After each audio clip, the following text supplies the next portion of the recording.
श्री शिव महापुराण रुद्र संहिता प्रथम सृष्टिखंड अध्याय 2। माया निर्मित नगर में शील निधि की कन्या पर मोहित हुए नारद जी का भगवान विष्णु से उनका रूप मांगना, भगवान का अपने रूप के साथ उन्हें वानर सा मुंह देना, कन्या का भगवान को वरण करना और कुपित हुए नारद का शिवगणों को शाप देना। सूत जी कहते हैं, महर्षियों, जब नारद मुनि इच्छानुसार वहां से चले गए तब भगवान शिव की इच्छा से माया विशारद श्री हरि ने तत्काल अपनी माया प्रकट की। उन्होंने मुनि के मार्ग में एक विशाल नगर की रचना की जिसका विस्तार 100 योजन था।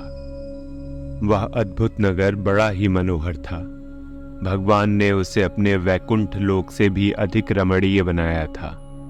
नाना प्रकार की वस्तुएं उस नगर की शोभा बढ़ाती थीं। वहां स्त्रियों और पुरुषों के लिए बहुत से विहार स्थल थे। वह श्रेष्ठ नगर चारों वर्णों के लोगों से भरा था। वहां शील निधि नामक ऐश्वर्यशाली राजा राज्य करते थे। वे अपनी पुत्री का स्वयंवर करने के लिए उद्यत थे, अतः उन्होंने महान उत्सव का आयोजन किया था। उनकी कन्या का वरण करने के लिए उत्सुक हो चारों दिशाओं से बहुत से राजकुमार पधारे थे, जो नाना प्रकार की वेशभूषा तथा सुंदर शोभा से प्रकाशित हो रहे थे। उन राजकुमारों से वह नगर भरा पूरा दिखाई देता था। ऐसे सुंदर नगर को देख नारद जी मोहित हो गए।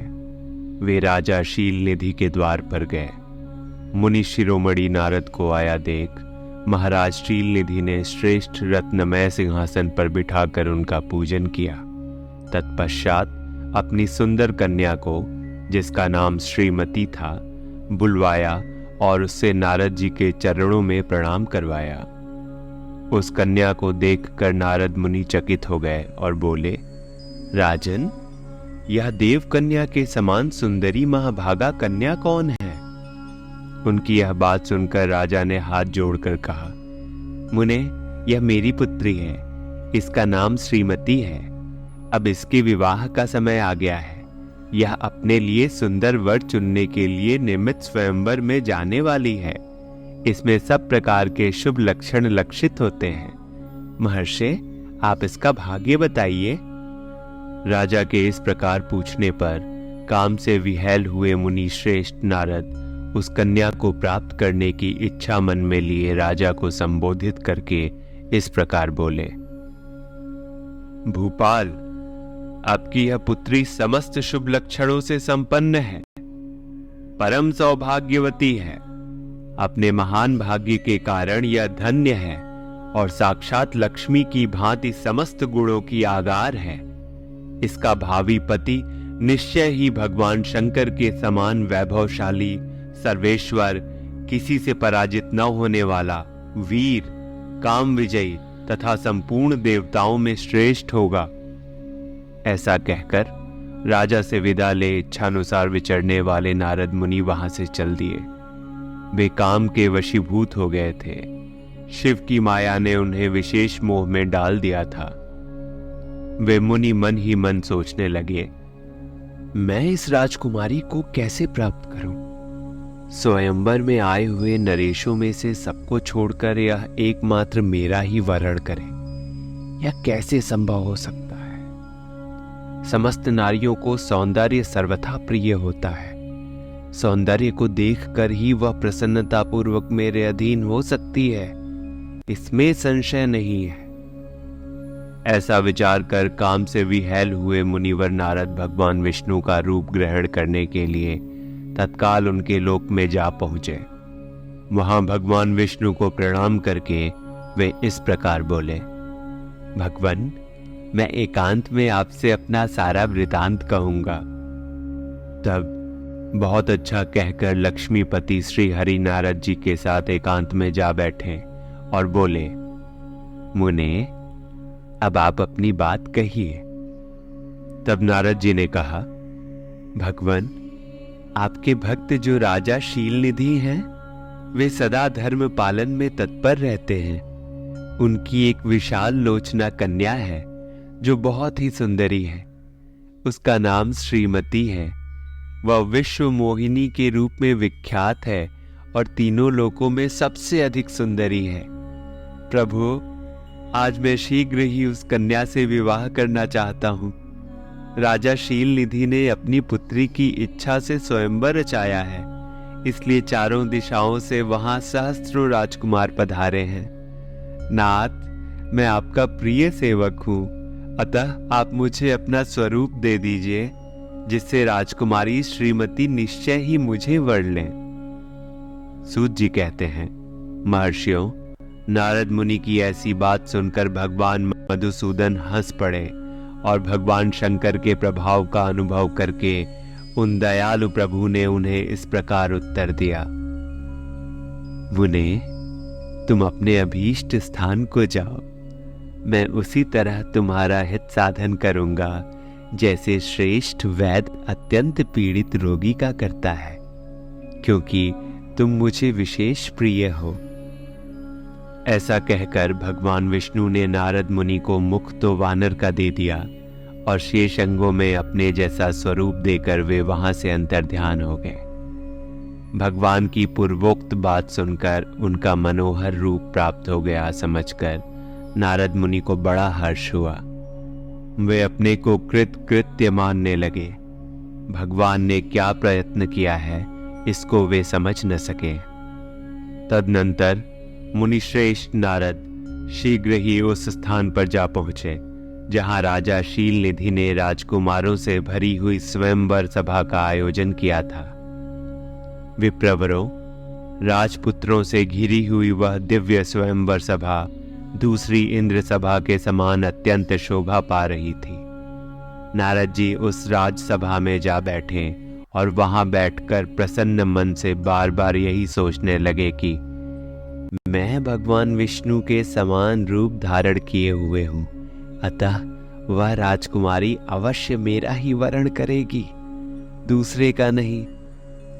मुनि श्रेष्ठ नारद को यह ज्ञात नहीं था कि मेरा मुख कितना कुरूप है। उस सभा में बैठे हुए सब मनुष्यों ने मुनि को उनके पूर्व रूप में ही देखा। राजकुमार आदि कोई भी उनके रूप परिवर्तन के रहस्य को न जान सके। वहां नारद जी की रक्षा के लिए भगवान रुद्र के 2 पार्षद आए थे, जो ब्राह्मण का रूप धारण करके गूढ़ भाव से वहां बैठे थे।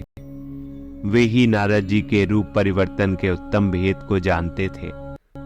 मुनि को कामावेश से मूढ़ हुआ जान वे दोनों पार्षद उनके निकट गए और आपस में बातचीत करते हुए उनकी हंसी उड़ाने लगे। परंतु मुनि तो काम से विहल हो रहे थे, अतः उन्होंने उनकी यथार्थ बात भी अनसुनी कर दी।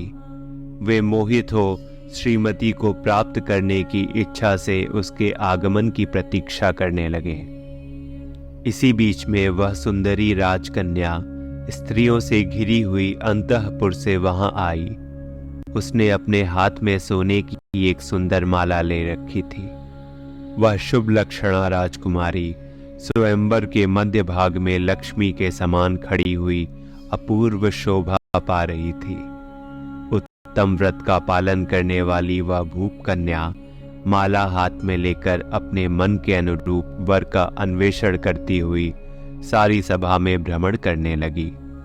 नारद मुनि का भगवान विष्णु के समान शरीर और वानर जैसा मुंह देखकर वह कुपित हो गई और उनकी ओर से दृष्टि हटाकर प्रसन्न मन से दूसरी ओर चली गई। स्वयंवर सभा में अपने मनोवांछित वर को न देखकर वह भयभीत हो गई। राजकुमारी उस सभा के भीतर चुपचाप खड़ी रह गई। उसने किसी के गले में जयमाला नहीं डाली। इतने में ही राजा के समान वेशभूषा धारण किए भगवान विष्णु वहां आ पहुंचे। किन्हीं दूसरे लोगों ने उनको वहां नहीं देखा, केवल उस कन्या की ही दृष्टि उन पर पड़ी।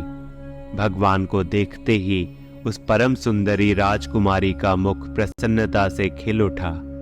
उसने तत्काल ही उनके कंठ में वह माला पहना दी। राजा का रूप धारण करने वाले भगवान विष्णु उस राजकुमारी को साथ लेकर तुरंत अदृश्य हो गए और अपने धाम में जा पहुंचे।